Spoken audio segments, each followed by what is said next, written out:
Our final speaker today is Ben Norton. Ben is the founder and editor-in-chief of Geopolitical Economy Report, an independent news website dedicated to publishing original journalism and analysis. He has reported from numerous countries, including Venezuela, Nicaragua, Bolivia, Ecuador, Honduras, Colombia, and others. So Ben, please go ahead. Thank you. It's a pleasure being here as always. This year actually is my 10th anniversary working full-time professionally as a journalist. And as I was thinking about what I wanted to talk about today, I was reflecting on one of my biggest pet peeves, not only as a journalist, but simply as someone politically active and who understands how media weaponizes propaganda. And it's something that the other panelists have touched upon, but I want to go into it into more detail. And I think it's one of the most insidious and effective propaganda tools that Western governments have for manipulating public opinion. And that is the use of seemingly nonpartisan, impartial sources that are funded by Western governments to spread their propaganda through the media in the voice of civil society. And in the neoliberal era, there's been this infatuation with civil society as the state has been privatized. Institutions that previously were provided by the state have been privatized. We've seen this fetishization of civil society organizations, human rights organizations, etc., that are ostensibly fulfilling a role that previously should have been provided by a state institution before the neoliberal era.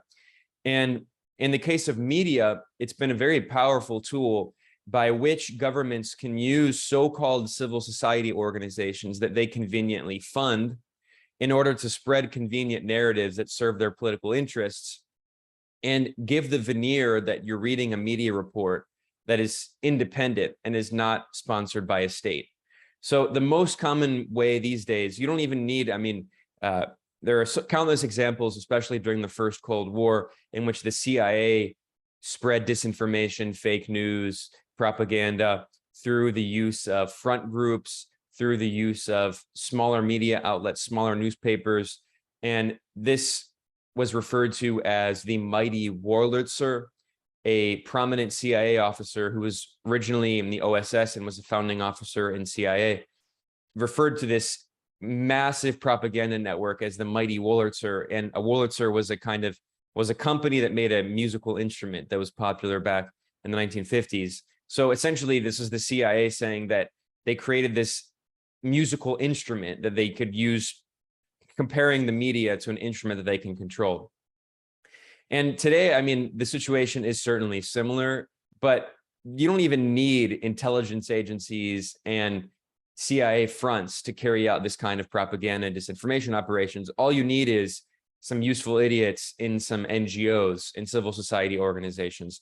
Now, I want to look at a few examples. Of course, the most well-known examples are think tanks, which in many ways are parastate institutions, and they're not even necessarily new. The Rand Corporation has been around for decades, and it's an example of this kind of neoliberal public-private partnership of an organization that is ostensibly independent, but is actually basically an arm of the government.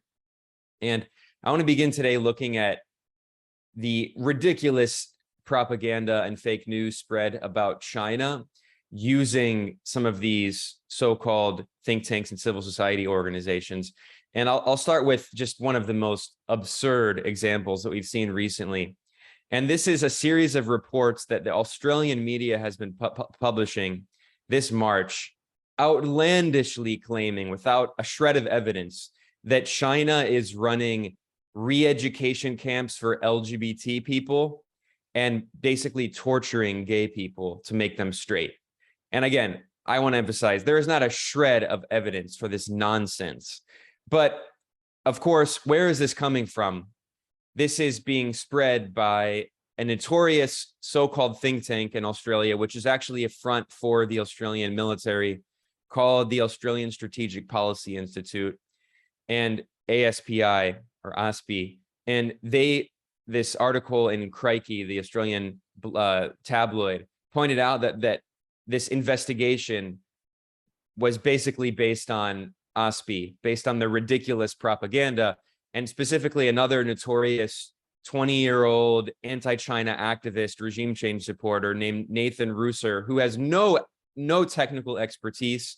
He has no technical background, but he was hired as an analyst by OSPI precisely because of his political activism, originally in support of regime change in Syria, and since he's turned his sword against China and is a full-time anti-China regime change activist for OSPI. Now, for the people on this call, it's not going to be a surprise to find that OSPI is not some great, neutral, independent think tank. It is funded directly by the Australian government and a series of other Western governments. This is their most recent annual report from 2021, 2022, and it reveals that 1/3 of their funding comes specifically from the Australian Department of Defense.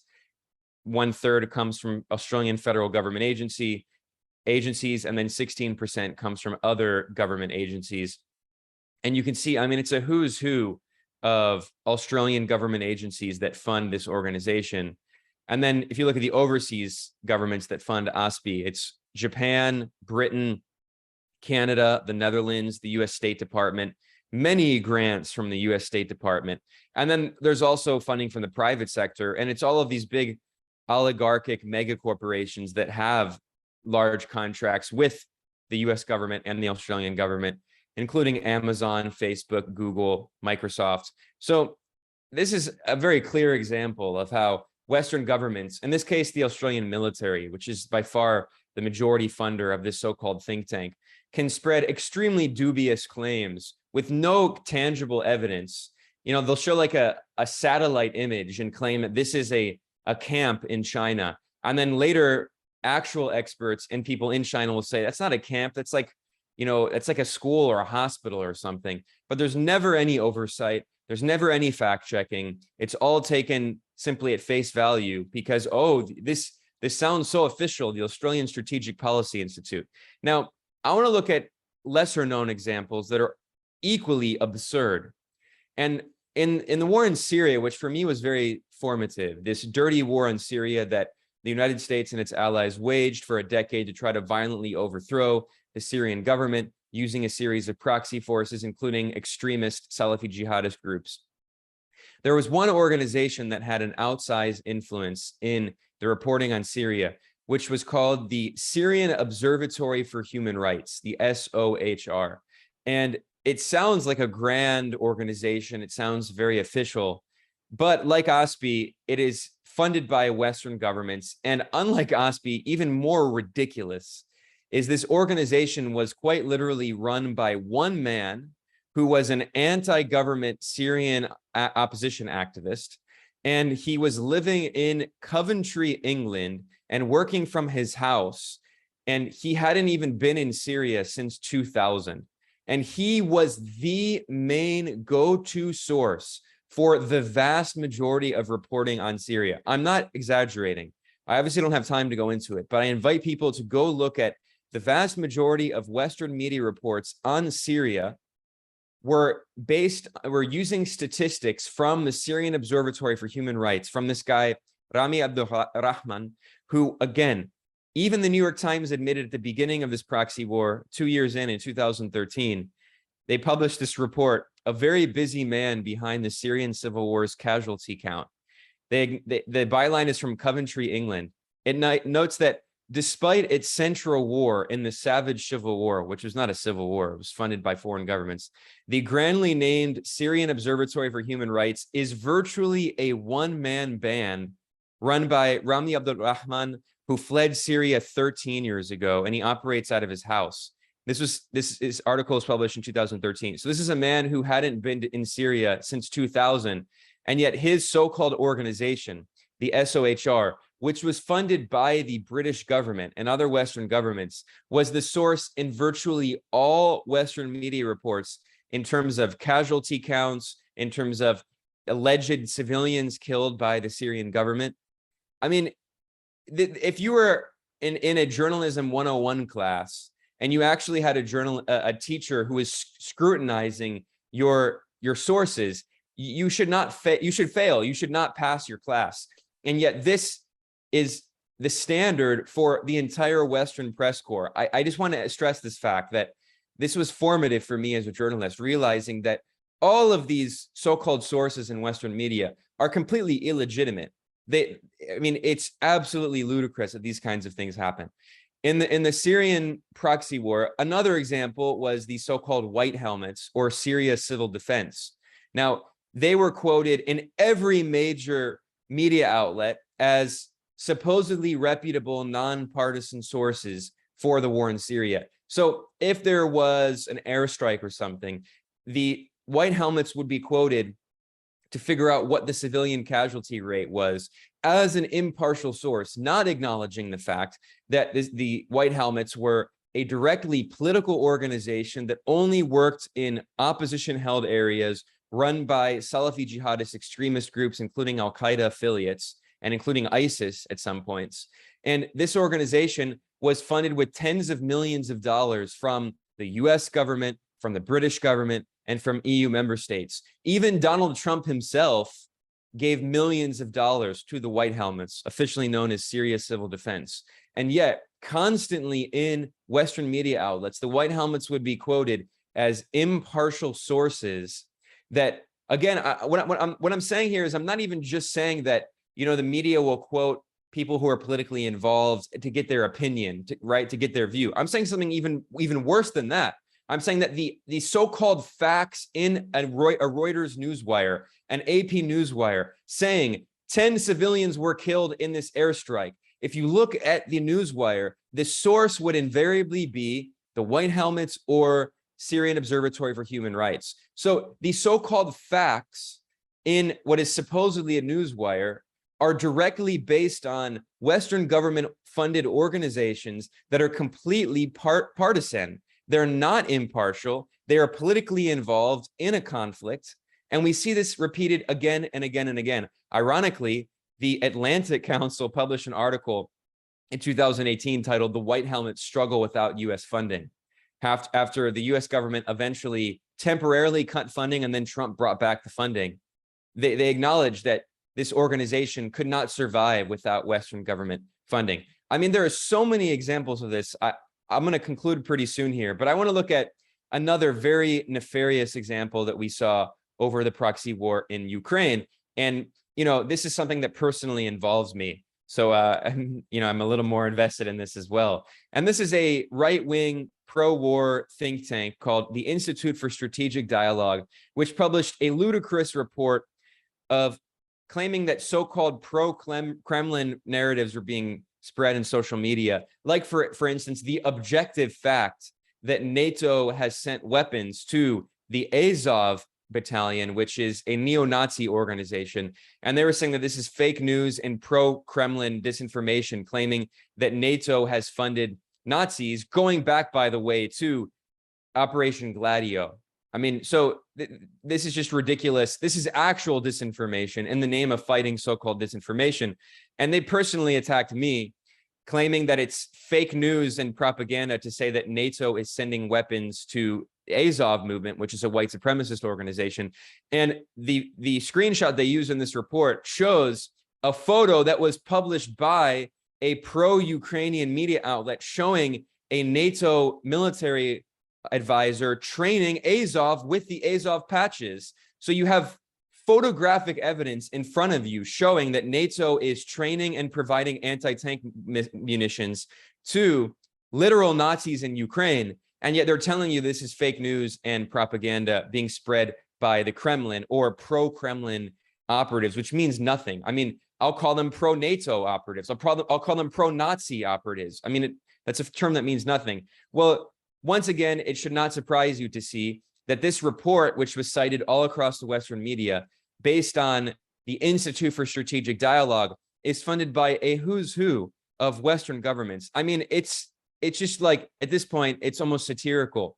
I mean, it's funded by Australia, Canada, Denmark, the Netherlands, Finland, the European Commission itself, Germany, the US-led so-called global coalition to defeat ISIS, which is the Pentagon, London's Office for Policing and Crime, Norway, I mean, Sweden, it's every single, the US State Department, in addition to, Israel lobby groups like the Anti-Defamation League, the John McCain Institute. I mean, this organization is a representative of the most hawkish, warmongering organizations in the world. And yet this group, the Institute for Strategic Dialogue, is routinely cited as a supposedly nonpartisan source by mainstream media outlets. Here's NBC News.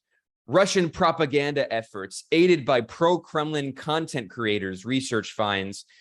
They talk about pro-Kremlin content creators evading social media platforms' efforts to curb Russian propaganda. That is to say, why aren't these so-called pro-Kremlin content creators censored? That's what they're saying. They're lobbying for these independent journalists to be censored, and they're referring to them as self-described independent journalists in scare quotes. Well, where does this report come from? Once again, it comes from the Institute for Strategic Dialogue, and they quote ISD's director of digital analysis, never disclosing that this so-called nonpartisan group is funded by Western governments. And I mean, I could spend all day with this. I'm going to wrap up here, but I actually want to show one other example here, which shows that even, ostensibly leftist media outlets that are ostensibly independent media are not immune to this strategy by which Western governments fund NGOs to spread propaganda that are then routinely regurgitated in the media. Here's an example from the New Left Review by the Jacobin contributor, Gabriel Hetland, who is this US academic who has constantly spread ridiculous propaganda about Venezuela and Nicaragua, demonizing the elected socialist governments in those countries. And to the shame of New Left Review, this was published back in 2022. And he's attacking the Venezuelan government and claiming that Nicolás Maduro, the elected president, is supposedly turning to the right and becoming a neoliberal. And this ridiculous narrative that we've seen had purchase in some parts of the global North left. And he quotes a report from a so-called leftist human rights collective. That's a new term to me. I've never heard of a leftist human rights collective called Surgentes. And the report is, the Spanish language report is Turn to the Right and Repression of the Left, which is a report claiming that Maduro is turning to the right and repressing the left. And the only examples that they could muster is the closure of some media outlets that supported the violent coup attempt in 2019. And specifically, he names, for example, a website, Aporrea, which was run by a Trotskyite activist who met physically with Juan Guaido. There's a photo of him with Juan Guaido. He supported the US coup attempt led by Donald Trump in the name of, in this classical Trotskyite trope of saying we have to ally with the right against the left. We have to ally with imperialism to overthrow Maduro so that the left can have power to whatever. I mean, it's this ridiculous age-old tactic, right? So where does this report come from? This group Surgentes, this so-called leftist human rights collective? No, this is one of dozens of so-called human rights organizations, which are basically run by a bunch of opposition activists in the NGO sector, which get tons of funding and get paid in US dollars and euros in a country that is under sanctions by the German government, in this case, through the Rosa Luxemburg Stiftung. And the Rosa Luxemburg Stiftung is an arm, it's funded by the German Foreign Office. They note at the beginning, they note at the bottom of this report, they know that this report was financed with resources from the German Federal the Federal Office on Cooperation and Economic Development of the Federal Republic of Germany. So, I mean, this is another example. The Rosa Luxemburg Stiftung, which, every party in the German Bundestag that gets over a certain threshold is given government funding to run a foundation. And this is for the left party. And of course, there are people in the left party who are anti-imperialist. There are a few honorable exceptions like Sevim Dagdalen, but the vast, and Sarah Wagenknecht, but the vast majority of people in the left party have supported sending weapons to Ukraine, have supported the coup attempt in Venezuela, the coup attempt in Nicaragua, supported the proxy war in Syria. I mean, they're completely pro-imperialist, and especially the Rosa Luxemburg Stiftung in Latin America. has played a very negative role supporting a lot of these groups. And it shows that, once again, this tactic is not only in mainstream corporate media outlets, even in left-wing alternative outlets. There is this tendency to portray so-called civil society organizations as if they are nonpartisan and impartial, while not disclosing where their government funding sources are from. And that's a complete conflict of interest. And it also ironically violates the very basic principles that someone would learn about in a journalism 101 class. So it shows that the journalistic standards that freshmen in college 101 classes are held to are often higher than the standards that professional journalists in mainstream media outlets are held to. And I think that this is something that people should be more aware of. So I just wanted to speak about that today. I want to thank Radhika for organizing this very insightful panel. I'm Michael Hudson. I'm appearing here for the International Manifesto Group. If you like this video and ones like it, please subscribe. For more information, go to the address on the screen.